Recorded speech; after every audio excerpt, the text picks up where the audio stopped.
Assalamualaikum warahmatullahi wabarakatuh. Sahabat live dimanapun Anda berada, Alhamdulillah ini sudah segmen keberapa ya? Kalau saya sih sebenarnya di segmen ketiga. Tetapi rekan-rekan sejawat kami yang menjadi announcer, yang menjadi moderator di acara live ini sudah banyak sekali. Saya baru dapat ke bagian ketiga Bu Arista. Saya dapat mengulas tentang agama. Ini tantangan yang paling saya menakutkan kalau sudah mengulas tentang agama. Terus kemudian kemarin saya mengulas tentang kebudayaan. Terakhir saya mengulas tentang ekokampus. Nah, hari ini teman-teman live dimanapun Anda berada, saya akan mencoba mendatangkan pakar, rekan sejawat yang luar biasa. Dilihat dari cantiknya, dilihat dari sematnya, wah Anda pasti senang semuanya. Saya jarang loh dapat narasumber yang cantik begini, mohon maaf, hari ini keren. Saya acungi jempol untuk para kreator di sini yang mendatangkan Bu Arista. Bu Arista Purwantari Sawitri ini adalah dosen di Universitas PGRI Adibuwana Surabaya. Kebetulan beliau adalah pengampu di program studi akuntansi ya Ibu ya. Oke. Ibu, nanti kita akan ngomongin tentang yang masih ngetren saat ini yang disukai anak-anak muda, yaitu tentang usaha mikro kecil menengah.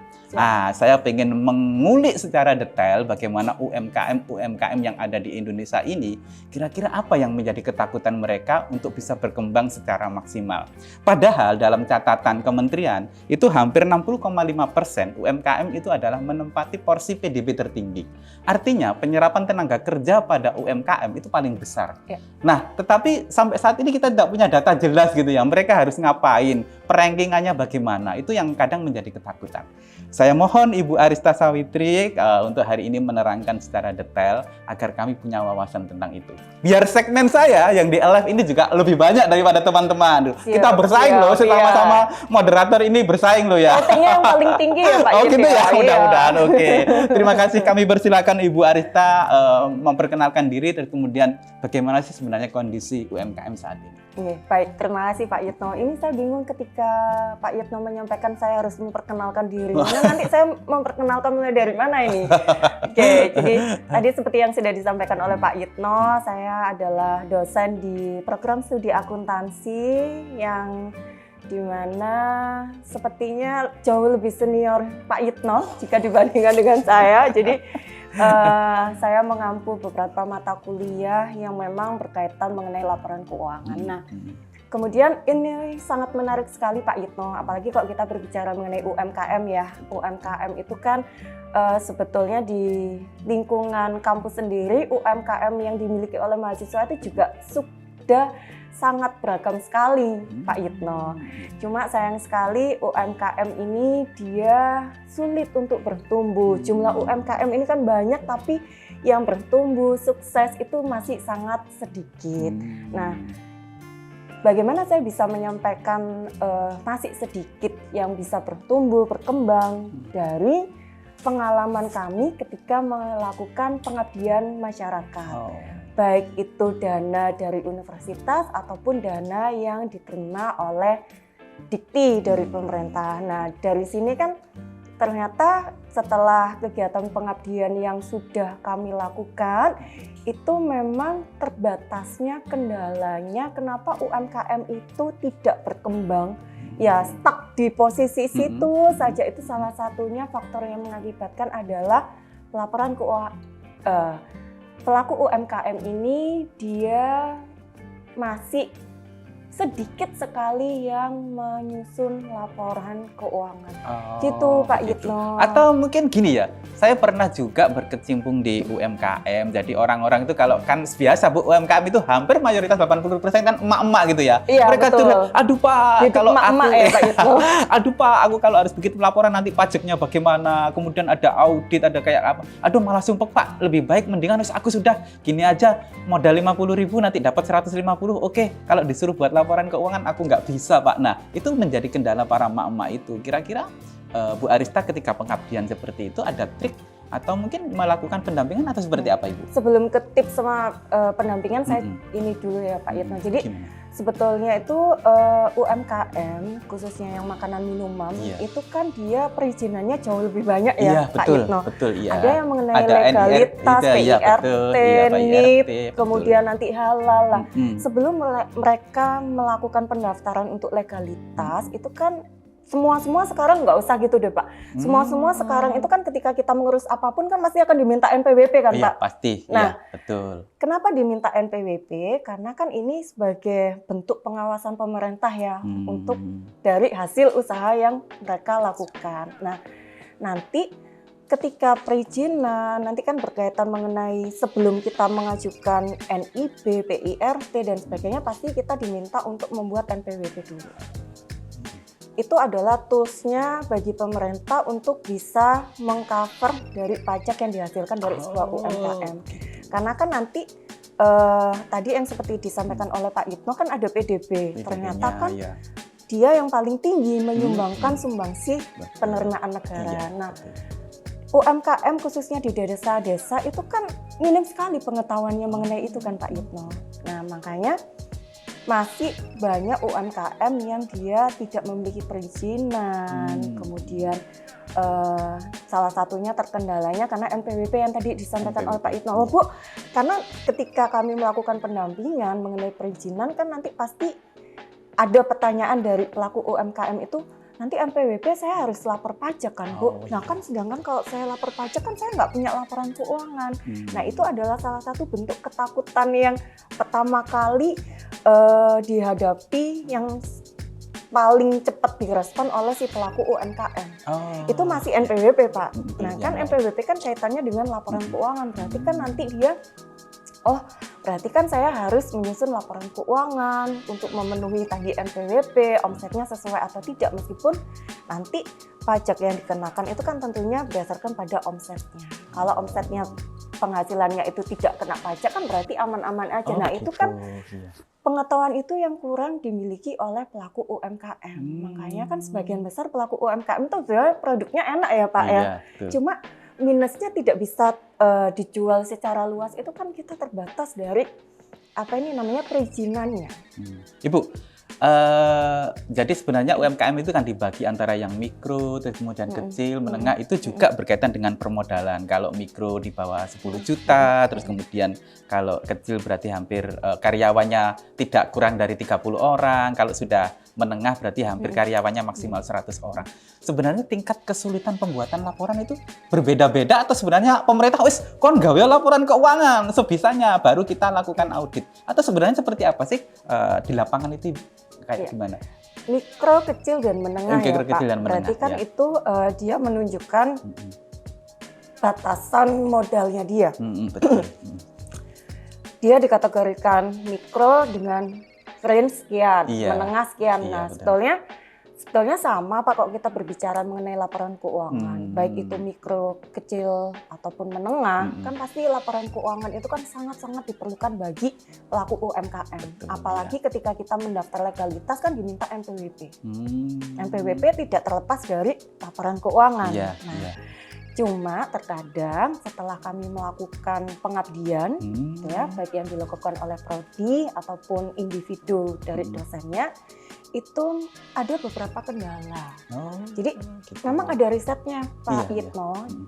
Jadi riset itu mengatakan bahwa kenapa sih UMKM itu tidak bisa berkembang? Salah satu faktornya adalah karena minimnya pengetahuan mengenai laporan keuangan. Makanya diharapkan di sini terutama dari Fakultas Ekonomi dan Bisnis itu lebih menggencarkan melakukan pendampingan terutama mengenai laporan keuangan, karena fungsi dari laporan keuangan itu sangat-sangat krusial Pak Yitno.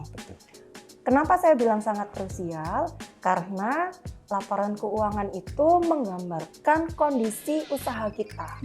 Apakah kondisi usaha kita ini jalan, berhenti, atau bahkan menurun, itu bisa tercermin dari laporan keuangan. Seperti itu Pak Yitno. Jadi krusialnya itu di situ. Ini jadi semangat ketemu Bu Arista ini. Saya kan basic keilmuannya kan di teknik industri Bu ya. Jadi kami itu membuat produk, kemudian kemampuan kami memang membuat produk. Tetapi ketika ditanya margin, berapa net present value, berapa saya harus, kapan modal kami bisa kembali gitu, saya mulai bingung. Nah itu kita harus berteman dengan Bu Arista.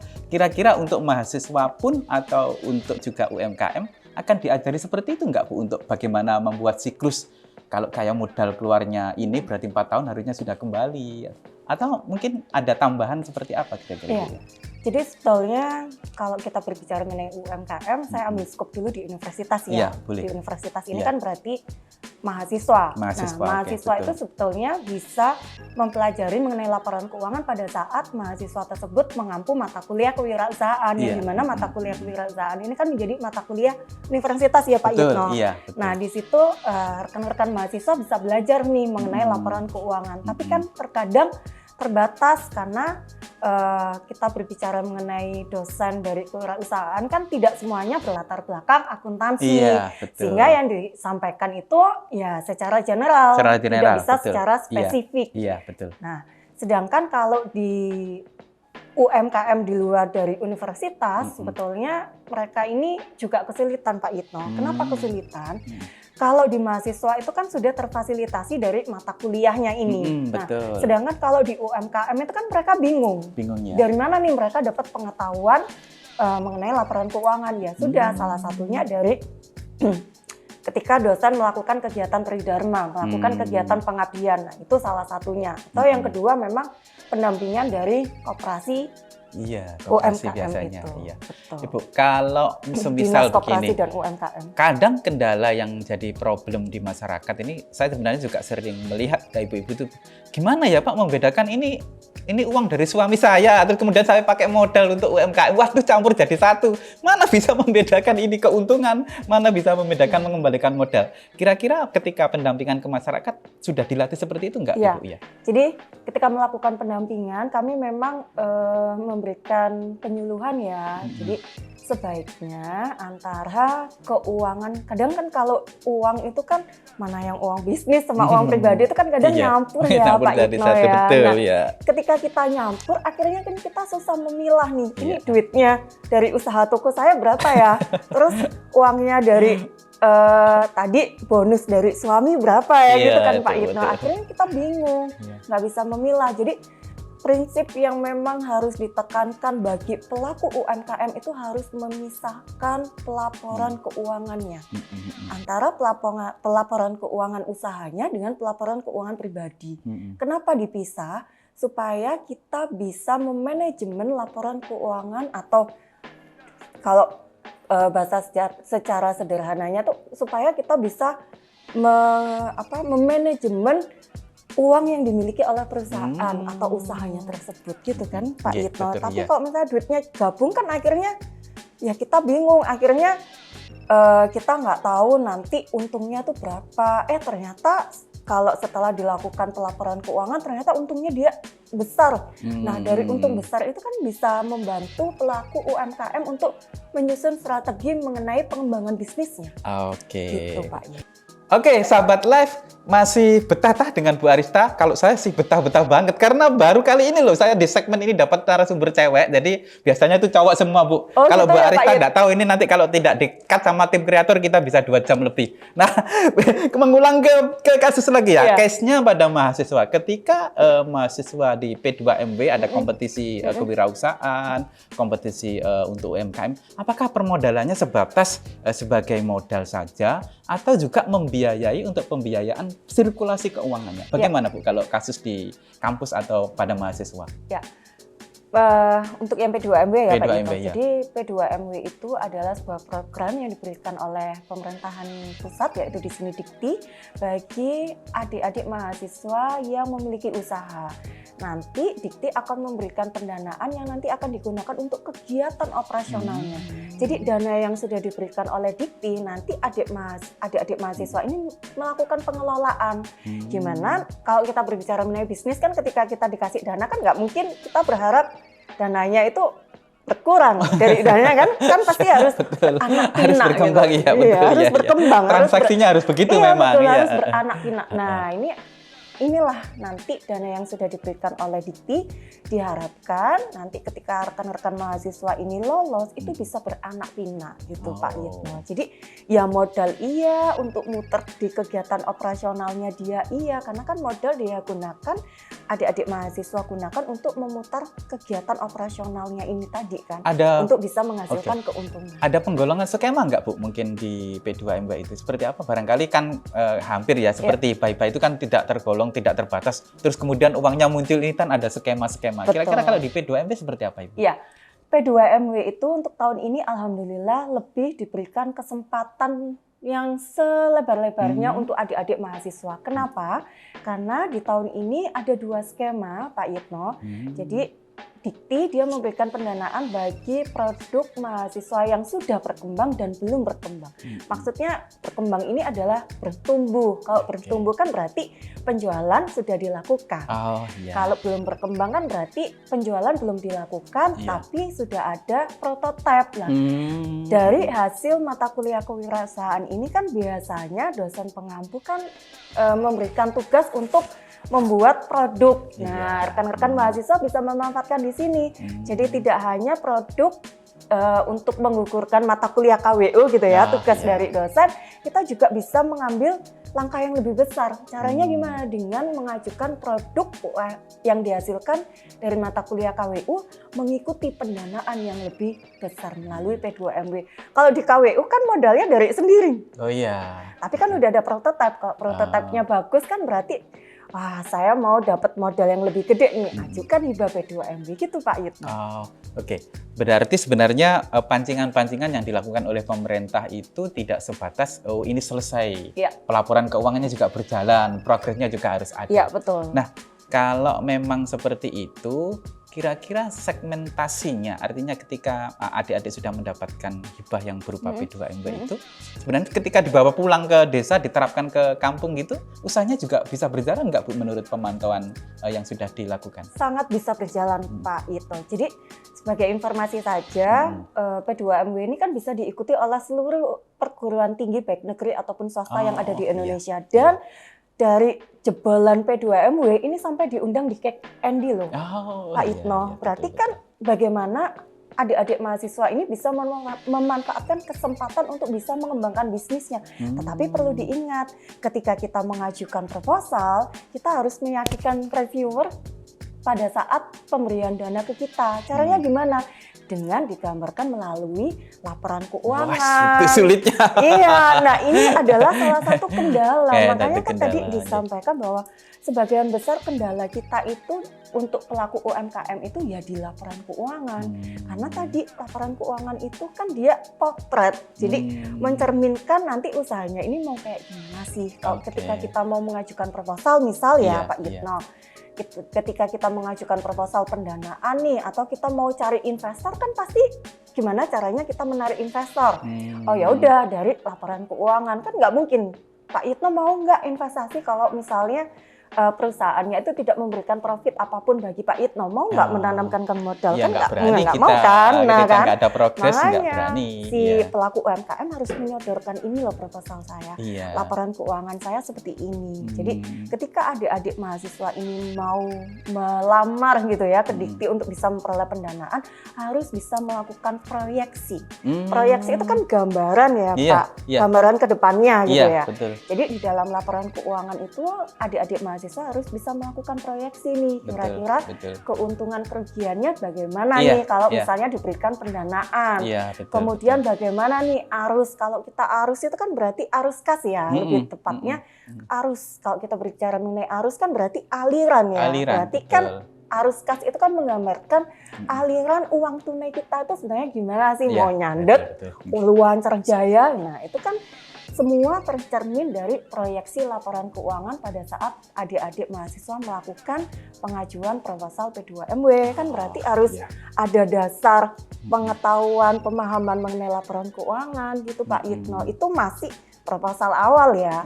Nah nanti ketika ini udah didanai, berarti kan udah didanai, udah berjalan. Ketika udah berjalan, laporan keuangan ini juga perlu. Kenapa? Karena kan kita misal nih kita buat yang paling sederhana adalah laporan laba rugi.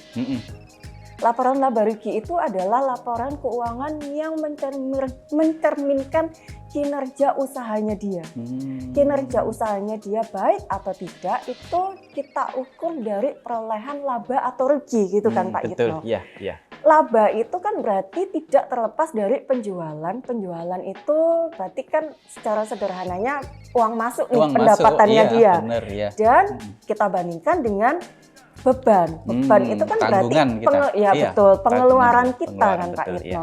Bagaimana ketika laporan laba rugi itu dia bisa mencerminkan kinerja usahanya baik. Berarti kan dari laba yang diperoleh. Benar. Pendapatan itu tadi pemasukan, beban itu pengeluaran. Berarti gimana supaya laba perolehan kita meningkat? Berarti kan diharapkan penjualannya itu naik karena Iya, kan ada duit betul. masuknya Iya, naik. betul. Nah, dari sini kan fungsi dari laporan keuangan itu sangat-sangat bermanfaat karena kan kita bisa membandingkan periode sekarang dengan periode Iya, sebelumnya. betul, iya, iya. Dengan membandingkan periode sekarang dengan periode sebelumnya itu kita gunakan sebagai dasar acuan untuk menetapkan strategi usaha kita ke depan bagaimana caranya supaya labanya meningkat. Kan di situ ada yang sekarang nih penjualan kita 100 unit misal. Iya, betul. Bulan lalu itu kita hanya 70. Nah kan dari laporan keuangan itu kan bisa kita evaluasi. Oh bulan lalu 70, bulan sekarang 100. Oh berarti ada peningkatan bulan berikutnya berapa ya? Nah itu kan bisa kita gunakan sebagai target ya, pemicu dari pelaku UMKM nih supaya saya dapat labanya besar. Berarti kan saya harus mentarget diri sendiri nih adik-adik mahasiswa untuk bisa mendapatkan keuntungan semaksimal mungkin.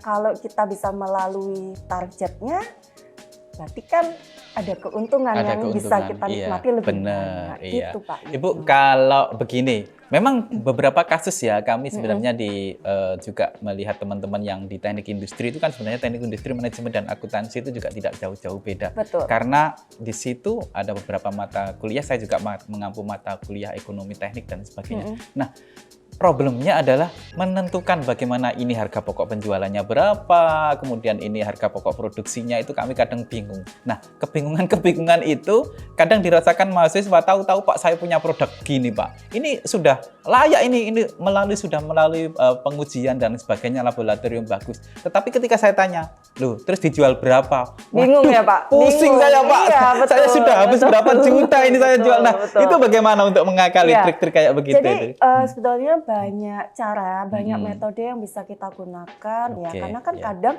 rekan-rekan mahasiswa itu punya produk tapi kan dia nggak tahu nih jualnya berapa. Paling gampangnya itu Pak Yitno, kita bisa menggunakan harga pasar. Oh begitu. Iya, untuk menentukan boleh nanti ya, kita seperti jualnya itu ya. berapa bisa, betul, nggak ada karena masalah. Jadi iya. misal nih, karena kan komponen dari harga pokok penjualan, harga pokok produksi itu kan hitungannya iya, banyak memang banget banyak kan sekali rinciannya ya kalau dihitung begitu harus. Ini untuk bagi rekan-rekan yang memang tidak memiliki background mengenai keuangan itu sebetulnya berapa sih barang yang kalau mau kita jual? Ngomongin variable cost itu aduh pusing kita. Itu sebenarnya kita bisa melihat di harga pasar itu berapa. Misalkan bunga ini ya Pak Yitno nih, kita itu punya usaha merangkai bunga gitu kan. Floris kan gitu ya. Betul. Kita kan pasti tahu beli ininya, bunga hiasnya, lemnya, kan itu kan pasti kita masih menyimpan catatan itu. Nah, itu kan kita hitung nih berapa kos yang kita keluarkan. Benar. Nanti daripada bingung-bingung ya udah mau mentargetkan jadi ini. Kita lihat harga pasarnya saja. Itu yang pertama, yang paling gampang. Paling gampang itu ya. Pasarannya tuh piro sih gitu kan ya. Oh, ternyata misal pasarannya itu dia 10.000 misalkan. Ternyata setelah saya melakukan perhitungan tadi ketika saya membuat ini, nah itu ternyata nggak sampai 10.000, hanya 8.000. Ya udah, kalau kita mau jualnya 10.000 ya nggak ada masalah. Ya. Kalau kita mau jualnya ternyata harga pasarnya tuh 10.000, terus kita mau jual 9.000 nggak ada masalah. Tergantung mau profit berapa kita ya. Ya betul. Makanya itu kan tadi, makanya saya bilang dulu yang pertama tadi, lihat nih harga pasarannya berapa. Kita bisa gunakan sebagai acuan dari harga pasar. Yang kedua, profit tadi. Dari misalnya tadi produksinya, misalkan kita hanya perlu membutuhkan uang 80.000. Ya udah, mau keuntungannya berapa persen tinggal dikalikan aja. Tapi tetap ya, jangan digunakan itu sebagai patokan. Kalau misalnya berdasarkan pada persentase keuntungan ternyata di pasaran harga kita lebih meningkat kan, lebih tinggi, maksud saya kan nggak laku Pak. Betul. Jadi apa ya, perlu intuisi. Mau pakai apa nih? Metode mana nih untuk menentukan harga jual dari produk kita? Kita jadi tertarik kalau Bu Arista bilang intuisi. Ibu, sebenarnya begini, apakah sebenarnya ketika kita ini sebenarnya kan tidak jauh-jauh dari program pendidikan gitu ya. Bagaimana sih mengakselerasi atau menyeimbangkan? Kita kan kadang punya mahasiswa yang nggak mau masuk kuliah, tapi pinter bisnisnya gitu ya, pinter di pasar dan sebagainya. Iya, Nah, betul, kira-kira bagaimana menselaraskan kira-kira keilmuannya juga dapat, terus kemudian dia juga mempositioningnya di market di pasar juga pinter. Kira-kira formulasinya apa supaya mahasiswa itu paketnya lengkap? Nggak pinter dok pasar tapi lupa ke kampus, pinter di kampus tapi nggak tahu pasar. Nah, kan dilema bagi kita. Gimana itu formulasinya? Jadi, gimana? Sebetulnya tuh kalau menurut saya tidak bisa dipaksakan. Tidak bisa dipaksakan ya. Karena kan kalau kita sudah terjun di bidang kewirausahaan itu ibaratnya panggilan hati. Oh, begitu ya. Jadi kita tidak bisa memaksakan untuk jadi wirausaha, nggak bisa. Saya yakin jalan tapi tidak berkelanjutan.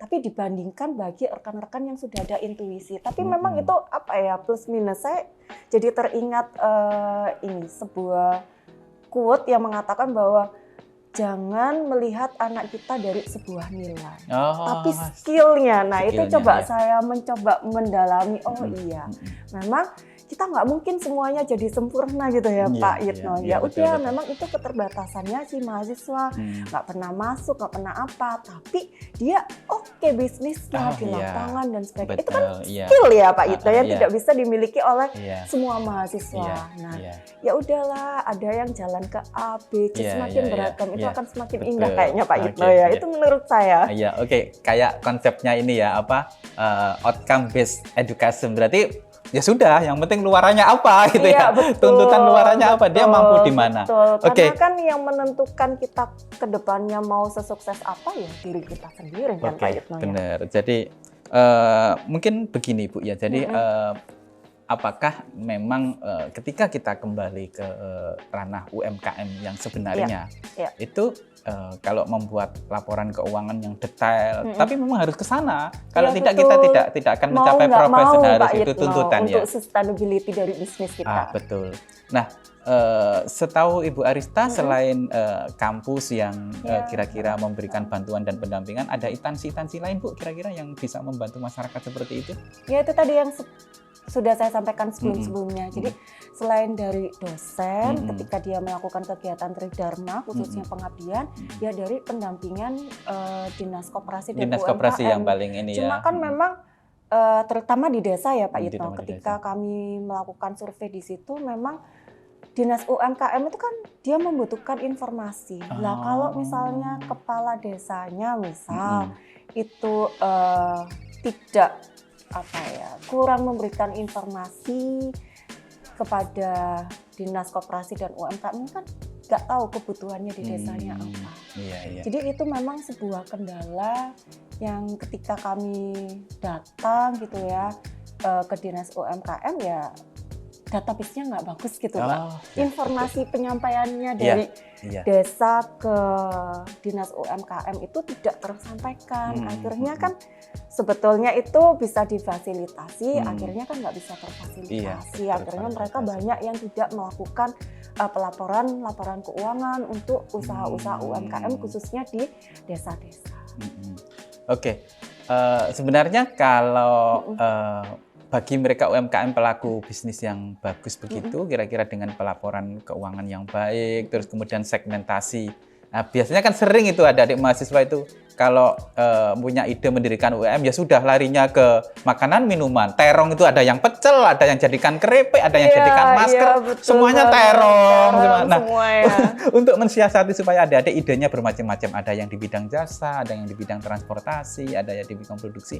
Kira-kira dosen proses pengajarannya seperti apa? Atau bukan pengajaran, kalau pengajaran secara generalisasi ya. Mungkin ibu saja, case pada ibu saja. Kira-kira mana atau di klaster anak-anak yang suka di bidang jasa itu seperti apa kira-kira? Segmentasi ya. Iya, disegmentasikan. Jadi sebetulnya supaya mahasiswa itu tidak selalu di bidang minuman, mamin gitu ya, makanan minuman semuanya. Itu sebetulnya ya kita mempersempit skupnya aja Bapak, mulai dari mata kuliah kewirausahaan. Jadi nggak boleh nih mahasiswa mengajukan produk makanan minuman, berarti kan kita secara tidak langsung mendorong Oh, iya, mahasiswa iya. untuk Iya, berinovasi. setuju. Benar. Oh ya udah, ini nggak boleh, berarti jalan apa yang bisa saya tempuh nih? Betul, ya. Apa misalkan kalau teknik itu misalkan di mesin Iya, ya, otomotif produksi biasanya. otomotif Ya, dan sebagainya. iya. Karena ada batasan lingkupan. Oh ini nggak boleh. Menurut saya sih seperti itu ya Pak. Iya, Jadi betul. supaya Iya, betul. tidak meminimkan jumlah usaha makanan minumannya tuh semakin lama semakin meningkat. Karena Iya, itu yang paling betul. gampang Pak. Iya. Akhirnya inovasi mereka terbatas mamin. Padahal mereka misalkan di teknik, itu kan Mm-mm. dia sudah dibekali keilmuan teknik. Nah, Iya. kenapa itu tidak Iya, dimanfaatkan? betul. Kan akhirnya mencari yang gampang mamin. Tapi kalau kita sudah batasi ketika mata kuliah KWU kan nanti output luarannya kan pasti produk. Oke, nggak boleh kita mamin. Karena mamin udah banyak. Coba teman-teman cari. Saya yakin rekan-rekan mahasiswa itu sangat inovatif. Iya. Nanti akhirnya kita kaget. Iya. Wah. Gitu. Iya. Oh ya Pak, Iya. menambahkan sedikit Iya. lagi. Jadi rekan-rekan mahasiswa itu paling tidak memiliki 2 laporan keuangan Pak. Oh, begitu. Ada laporan laba rugi Mm-mm. sama arus kas. Itu yang paling penting untuk membantu pelaku UMKM dalam menetapkan strategi ke depannya bagaimana dan bagaimana cara dia untuk mengembangkan usahanya. Oh, gitu. Baik, luar biasa. Tidak terasa kita 30 menit. Ini memang Iya.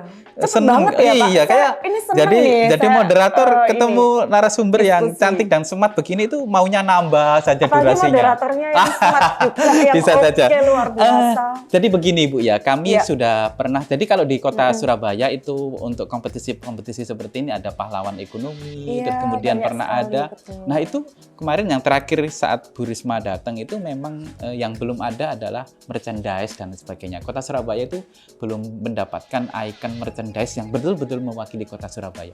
Jadi itu dilombakan gitu dan benar-benar menang dibandingkan dengan teman-teman yang makanan dan minuman itu. Nah, Iya. saya setuju ketika Ibu tadi mengurangi skup, berarti memang betul. harus mulai berpikir ke bisnis yang lain.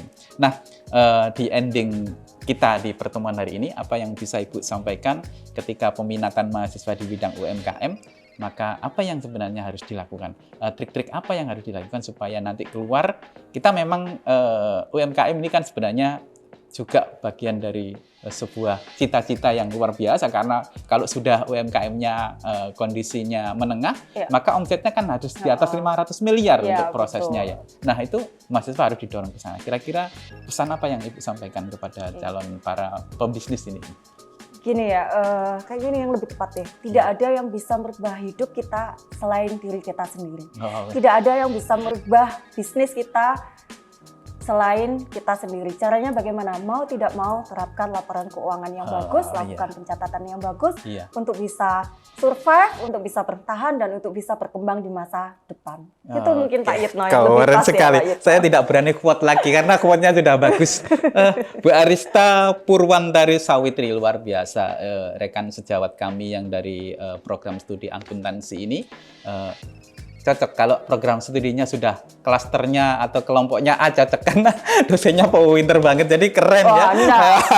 Masih lebih pinteran Pak Yitno nih dibanding saya. Baik Ibu, saya akan sedikit menutup acara hari ini. Mudah-mudahan kita nanti dipertemukan di event-event selanjutnya. Live ini panjang, nanti akan ada beberapa series. Sahabat Live dimanapun Anda berada, seperti yang disampaikan Bu Arista tadi, ada quote juga ini tambahan, berarti ada catatan bahwa catat yang Anda lakukan dan lakukan yang Anda catat. Artinya bahwa seseorang itu memang harus tertib secara administrasi, baik keuangan maupun apapun yang kita buat itu harus tertib administrasi. Tujuannya untuk apa? Paling tidak untuk mengklaster diri kita bahwa sebenarnya apa yang kita lakukan ini sebenarnya sudah sesuai dengan aturan yang berlaku. Oke, terima kasih Bu Arista atas waktunya pada hari ini. Kita akan dipertemukan di session-session berikutnya. Amin. Sahabat Lab dimanapun Anda berada, terima kasih. Saya akhiri. Wassalamualaikum warahmatullahi wabarakatuh.